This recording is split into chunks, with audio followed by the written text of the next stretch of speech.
Hello guys, welcome to my YouTube channel. আর আজকের ভিডিওতে আমরা শিখবো এক্সেলের ভীষণ একটা ইম্পর্টেন্ট সেটিং, যেটা তো আমাদের শেখাটা অত্যন্ত জরুরি যারা রেগুলারলি এক্সেল ইউজ করো।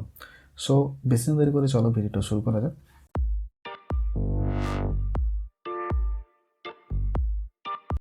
তো প্রথমে আমি এক্সেলটা ওপেন করে নিচ্ছি।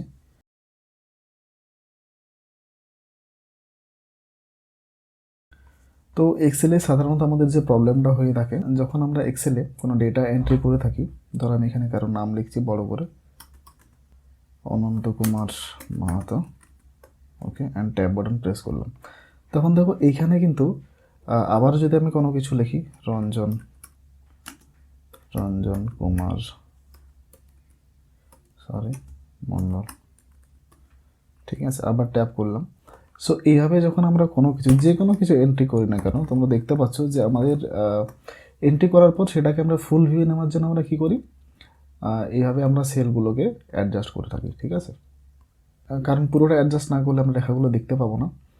আর যদি ভিউটাকে লেখাটাকে ঠিকভাবে দেখতে হয়, সেই জন্য আমাদেরকে সেল সাইজটাকে বড় করে নিতে হয়। ওকে, তো নর্মালি আমরা হয়তো এইভাবে এটাকে সরিয়ে সরিয়ে বড় করি, না তো এখানে ডবল ক্লিক করে বড় করি। ওকে, বাট আজকে আমি তোমাদের সাথে যে প্রসেসটা শেয়ার করতে চলেছি, সেটা কিন্তু একদম একবার সেটিং করলে ওই সিটে তুমি যতবারই যা কিছু এন্ট্রি করো না কেন, অটোমেটিকলি সেটা কিন্তু সেলে ফিট হতে হতে চলে যাবে। ওকে, তো প্রথমত আমরা এগুলোকে ডিলিট করে নিই, ডিলিট।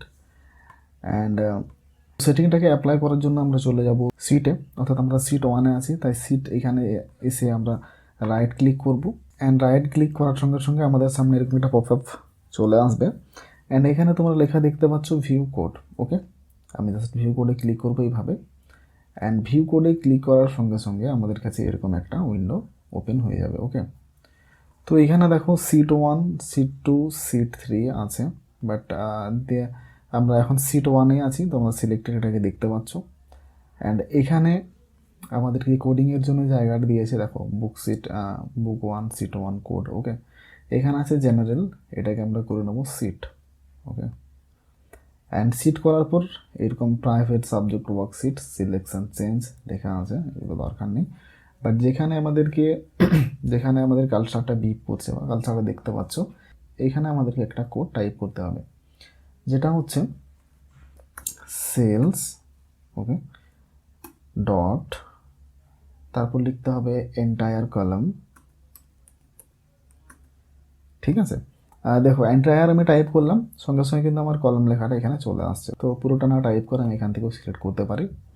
অ্যান্ড এন্টায়ার কলামের পরে আমি এখানে ডট দেবো, দেন তারপর লিখবো autofit, autofit. Okay, auto complete, auto fill, auto filter, auto fit, auto outline, অনেক কিছু আসছে, অর্থাৎ আমরা এগুলোকেও কিন্তু কোডিং করতে পারি। ওকে, তো আমরা এখানে শিখছি অটোফিটে আমি ক্লিক করব। ওকে, তো বাস এতটুকুই। এখানে ওকে করা বা এন্টার করা এসবের কোনো প্রসেস নেই, জাস্ট আমরা এখন এটাকে এখানে ইনপুট করে দিয়েছি, দেন আমি একদমই ব্যাক চলে যাবো, এটা কেটে আমি ক্লোজ করে নিচ্ছি। ওকে, তো এটা যেমন নর্মাল ছিল সেগুলোকে আমি নর্মাল করে নিচ্ছি। ওকে, দরকার হলে আরও বেশি করে ছোটো করে নিচ্ছি। তো আমি এখন কারো যদি নাম লিখি, এখানে আমি কোনো গ্রামের নাম লিখছি, ধরো নেই, আমি কারো নাম লিখছি বড় করে, আনন্দ বিকাশ রঞ্জন গুপ্তা। ওকে, এন্টার। দেখো এখন কিন্তু সঙ্গে সঙ্গে আমার সেলটা কিন্তু অটো অ্যাডজাস্ট হয়ে গেল। ওকে, এইখানে আমি যদি আবার কোনো কিছু লিখি ABCD, যাই হোক আমি নর্মালি এমনি টাইপ করে নিচ্ছি। অ্যান্ড আমি যখনই এন্টার করব, দেখো অটোমেটিকলি কিন্তু আমার সেল সাইজটা ফিট হয়ে যাচ্ছে। ওকে, আমি যেটা টাইপ করছি সেই অনুসারে আমার সেলটা অটোমেটিকলি তার সাইজে চলে আসছে। ওকে, তো এটা তোমরা ইউজ করো, এটা তোমাদের খুবই ভালো লাগবে যারা বিশেষ করে রেগুলারলি ডেটা এন্ট্রি করো তাদের জন্য, কারণ এই জিনিসগুলো আমাদেরকে অ্যাডজাস্ট করতে হয়। ওকে, তো এটা যদি করা থাকে অনেকটা সময় বেঁচে যাবে, তাই না? সো আই হোপ ভিডিওটা তোমাদের ভালো লাগলো, অ্যান্ড ভালো লাগলে like the video and subscribe my channel. দেখা হচ্ছে আবার পরের ভিডিওতে। So bye bye.